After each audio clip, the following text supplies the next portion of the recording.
quero com alegria convidar a todos a abrirem suas Bíblias no livro de Lucas.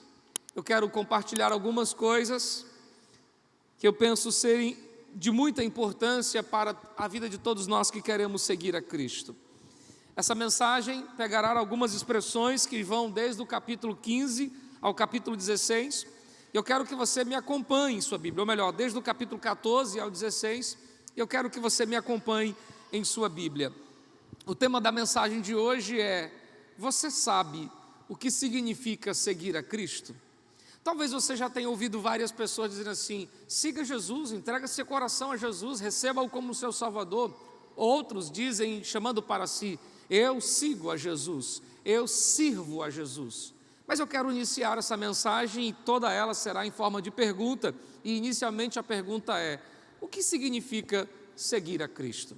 O texto base para essa reflexão está em Lucas, no capítulo 14, e eu quero que você preste atenção às palavras que Jesus começa a dizer no versículo de número 25.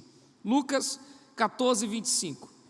Grandes multidões o acompanhavam, e ele, voltando-se, lhes disse: se alguém vem a mim, não aborrece seu pai, mãe, mulher, filho, irmãos, irmãs, e ainda a sua própria vida, ele não pode ser o meu discípulo. Pois qualquer que não tomar a sua cruz e vier após mim, não pode ser o meu discípulo. Deixe a sua Bíblia aberta e ouça-me diante das coisas que eu quero transcorrer essa noite. De repente, depois de efetuar muitos milagres, depois de realizar muitas maravilhas, Jesus para e vê uma multidão.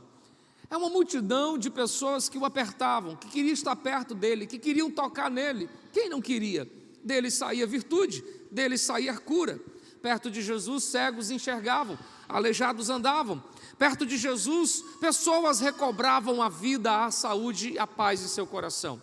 Mas agora, ele olha para uma multidão de pessoas que estão perto e ele faz a diferença entre os que o acompanham e os que o seguem. É por isso que ele começa as seguintes palavras: se você não negar-se a si mesmo, não tomar a sua cruz e vir após mim, você não pode ser o meu discípulo. A palavra discípulo começa a conotar uma diferença entre seguir Jesus e estar perto de Jesus.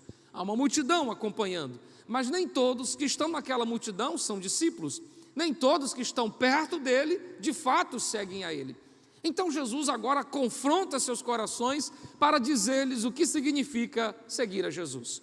E é dentro dessa perspectiva que eu quero chamar a sua atenção, porque talvez você seja multidão, talvez você seja espectador, mas talvez você seja um discípulo. E para que você tenha a resposta certa, entenda o que significa. A primeira coisa está logo no versículo 28, quando ele diz sobre o que significa seguir a ele. A expressão diz: qual de vocês, pretendendo construir uma torre, veja a expressão, pretendendo construir uma torre, não se assenta primeiro para calcular as despesas e ver se pode concluir? A expressão construir, construção, diz para mim que servir a Jesus é uma construção diária e contínua. Eu posso lhes falar muito bem sobre o que significa construir. Quando nós estamos envolvidos em construção, nossa mente pensa em construção, nossos gastos vão para a construção, nós somos atentos à construção e nunca uma construção para. Quando você diz: concluí, coloquei o teto, pintei, você olha e vê que tem uma parede descascando, que tem uma porta enferrujando. Construção nunca para. Construção demanda cuidado, porque ninguém que é um sábio construtor vai construir uma casa sem os cuidados que é necessário, que vão desde o alicerce à sua terminação. Então Jesus começa a dizer que seguir a ele é exatamente assim, ou seja, algo contínuo, nunca acaba. Seguir Jesus não é algo para os domingos, seguir Jesus não é algo para os feriados, não é algo para quando você precisa. Seguir Jesus é algo para todos os dias. Eu o sigo hoje, eu o sigo amanhã, eu o seguirei por toda a minha vida. Seguir a Jesus, além de ser contínuo, exige de mim colocar a mente e todos os meus esforços, colocar o meu coração, aqui, assim como numa construção, eu canalizo todos os meus recursos Servir Jesus significa canalizar todas as minhas forças, todos os meus pensamentos, porque se seguir a Jesus não exige de você isso, então você não entendeu. Ele é muito enfático em dizer: quem quer me seguir é como uma construção, todos os dias você deve fazer assim. Mas ele vai adiante, e no versículo de número 31 ele faz outra comparação. A sua expressão diz: qual é o rei que indo para o combate, para a batalha contra outro rei, não se assenta primeiro para calcular se com 10.000 poderá enfrentar o que vem contra si? A expressão indo para um combate diz para mim que seguir a Jesus, além de ser algo contínuo, que exige de mim todas as minhas forças, é uma batalha. É uma batalha travada, não uma batalha contra humanos, não uma batalha contra pessoas, mas uma batalha contra o seu próprio eu, uma batalha contra as suas próprias emoções, uma batalha contra o inferno. Jesus é muito enfático em dizer: quer me seguir? Entenda, você não está entrando num parque de diversão, você não está entrando num passeio, num camping, você não está num torneio, você está num campo de batalha. E ninguém que vai para um campo de batalha vai de qualquer jeito. Ninguém que vai para um campo de batalha vai como quem está a passear relaxadamente descansando. Sabe por que muitas pessoas não seguem Jesus? Porque seguir Jesus exige prontidão de guerra, mãos levantadas, olhos atentos, coração vigilante, vida no altar. E muitos não querem isso. Nós queremos os playgrounds da vida, nós queremos os passeios da vida, mas não. Então entenda, é exatamente assim. E o que acontece logo depois? Tendo dito isso, os versículos anteriores mostram a resposta que as pessoas dão a isso. No capítulo 14, uma grande ceia. Veja no versículo 16. Capítulo 14, versículo 16, ele diz: houve porém um homem que efetuou uma grande ceia, um banquete, e convidou a muitos. Na hora da ceia, enviou seus servos para avisar os seus convidados, e disse: venham, porque tudo já está pronto. Qual é a resposta das pessoas? Versículo 18 diz: no obstante, todos, um a um, começaram a se desculpar. O primeiro disse: comprei um campo, preciso vê-lo, rogo-te que você me tenha por escusado. O segundo disse: comprei 5 juntas de boi, vou experimentá-las, então me tenha por desculpado. Versículo 21, voltando, versículo 20, o outro disse: casei-me, por isso não posso ir. Dá para você perceber o que o texto diz? Que um homem fez um banquete, e Jesus diz que esse homem agora manda chamar os convidados, e eram muitos, e todos estão com desculpas. Eu acabei de comprar um terreno, eu preciso ir vê-lo, eu preciso olhar como está isso. Ele não poderia ir depois? Eu comprei aqui 5 juntas de boi, e eu preciso vê-las. Como é que alguém compra bois e não vê antes de comprar? Compra depois que vê? Eu casei, eu não posso. E por que não leva a esposa? Na verdade, esse texto é a realidade das pessoas diante do convite de Jesus. Sempre elas estão com desculpas. Qual é a sua desculpa? Qual é a sua desculpa? Sou jovem, sou velho, eu não sei ler, conheço demais para ficar nesse negócio de igreja. Minha mãe não deixa. É porque meu esposo não é a favor. Não, é porque os meus amigos vão dizer isso.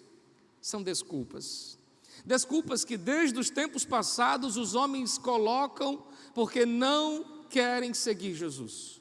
Querem os benefícios da cruz, mas não querem carregar a cruz. Querem os benefícios de um Deus amoroso, mas não querem um compromisso com o amor de Deus. E por isso colocam tantas desculpas. Qual é a sua desculpa? Mas o texto não para por aqui. Depois de mostrar que as pessoas estão cheias de desculpa, esse homem que faz o banquete olha e faz outra decisão. No versículo 21 diz: voltando o servo, contou ao seu senhor. O dono da casa ficou irado e disse: saia pelas praças, pelas ruas, pelos becos, vão até os pobres, aos aleijados, aos cegos, aos coxos, e convidem-o, faça-o entrar.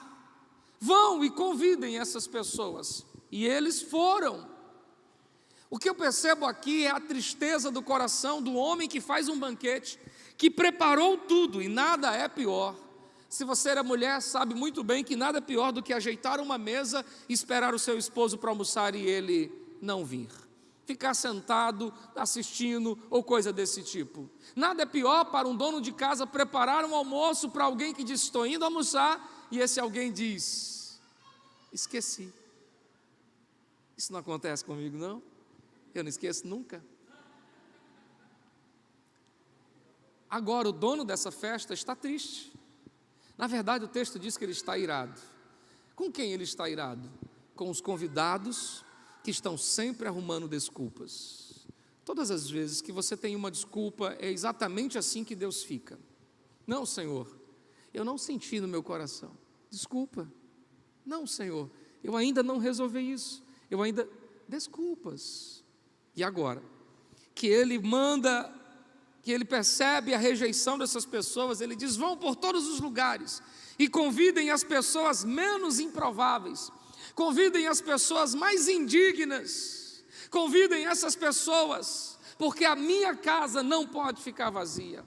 O que me chama a atenção é que muitas pessoas improváveis estão respondendo ao chamado, enquanto você está se desculpando diante do chamado. E qual é o resultado de tudo isso? O capítulo 16, folhei sua Bíblia, há de contar outra história, que envolve dois personagens, e os dois personagens, o capítulo 16, o versículo de número 22, diz que aconteceu isso com eles, 16, 22, aconteceu que morreu o mendigo, e foi levado pelos anjos para o seio de Abraão, morreu também o rico, e foi sepultado. Veja a expressão, morreu o mendigo, mas morreu também. Essa expressão diz que um dia a morte chegará para todos, para os que aceitam o convite e para os que rejeitam o convite, para os que dizem sim ao chamado e para os que dizem desculpas para o chamado. Um dia todos nós morremos, e é essa a realidade do versículo lido agora. Morreu o rico e morreu Lázaro. Morreu o homem que tinha tudo e o que tinha nada. Morreu o que aproveitou a vida e o que não aproveitou. Morreu, e essa é a realidade. Morrerá você e morrerá eu. Todos nós um dia morreremos. E onde eu quero chegar? É que aqui se revela qual é o resultado, o fim de quem segue a Jesus. Porque quando morre o homem que viveu dando desculpas, porque não tinha tempo, a expressão do versículo 24 vai dizer assim: então, clamando disse: Pai Abraão, tem misericórdia de mim, e manda Lázaro que molhe na água a ponta do dedo e me refresque a língua, porque estou atormentado nessa chama.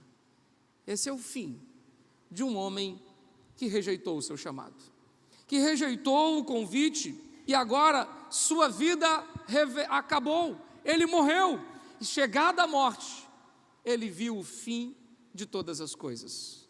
E enquanto esse está atormentado, o versículo continua dizendo, no versículo 25 dizendo: disse porém Abraão: filho, lembra-te que recebeste os teus bens em vida, Lázaro igualmente os males. Agora, porém aqui ele está, e tu? Ele está, e tu? Eis aqui o fim de todos os homens, uns para o consolo e outros para o tormento. O fim é a razão de toda essa mensagem. Qual será o seu fim? O seu fim pode ser de tormento, nas chamas que ardem, mas o seu fim pode ser no consolo, nos braços do eterno Deus. E quando eu olho para isso, então eu encontro forças e razões suficientes para dizer: vale a pena seguir Jesus. Ainda que seguir Jesus seja uma batalha diária, uma batalha contra mim mesmo, uma batalha contra muitas coisas, ainda que seja algo contínuo e constante, vale a pena, porque o fim de tudo isso é o consolo eterno. Queridos irmãos, todos nós aqui já passamos por lutas, por problemas, E quando você está no meio da luta, você fica aflito, você chora, você até pergunta: meu Deus, quando isso vai passar? Mas quando a vitória chega, é tão prazeroso o sabor da vitória, é tão gostoso desfrutar da bênção, da conquista, que você nem lembra mais da dor da batalha. Ei, quando você aceita Jesus, as lutas e batalhas podem ser intensas, mas o resultado vai ser tão bom que você nem vai lembrar das batalhas que enfrentou, porque o final vale a pena. Eu vou repetir de novo, porque o final vale a pena.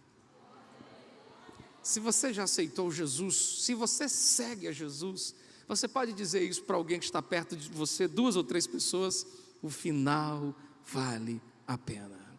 O final vale a pena. Eu só pedi para falar isso quem segue Jesus. Eu não disse se você é crente, porque pode ser que você seja um crente, mas não segue Jesus. Eu não disse para falar quem tem uma Bíblia, porque pode ser que você tenha uma Bíblia e não siga Jesus. Eu não pedi para falar quem usa um paletó, quem tem uma gravata, quem está usando uma roupa de crente, porque você pode estar muito bem assim e não seguir Jesus. Seguir Jesus é muito mais do que estar perto dele. Seguir Jesus é muito mais do que falar dele. Seguir Jesus é muito mais do que cantar para ele.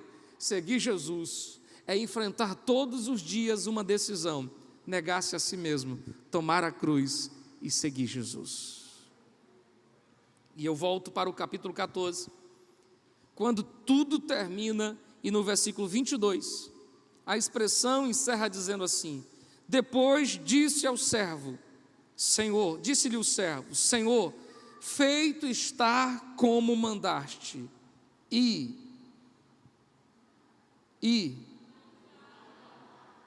ainda há lugar. Ainda há lugar. Ainda há lugar para você. Ainda há lugar para você. Ainda há lugar. Está tudo preparado. Jesus disse isso muitos anos atrás. Está tudo pronto. Então pare de viver a vida lutando por coisas que só te levam um passo adiante e não uma eternidade.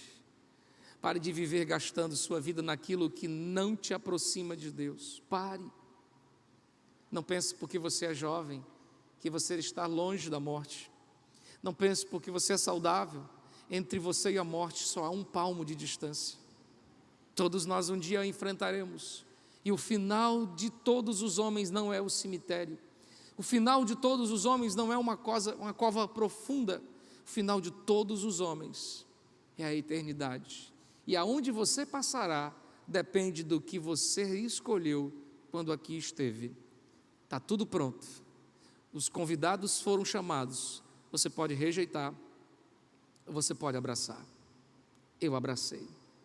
Há 27 anos atrás eu disse: sim, eu entrego minha vida a Jesus.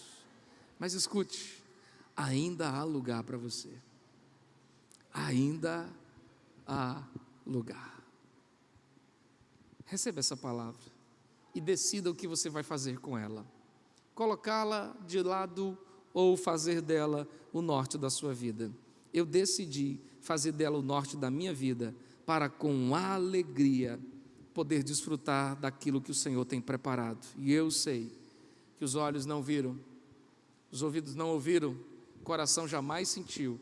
É o que Deus tem preparado para aqueles que o amam. Nada nesta terra se compara com a alegria de morar com Jesus no céu. Nada. Ainda há lugar. Ainda há lugar.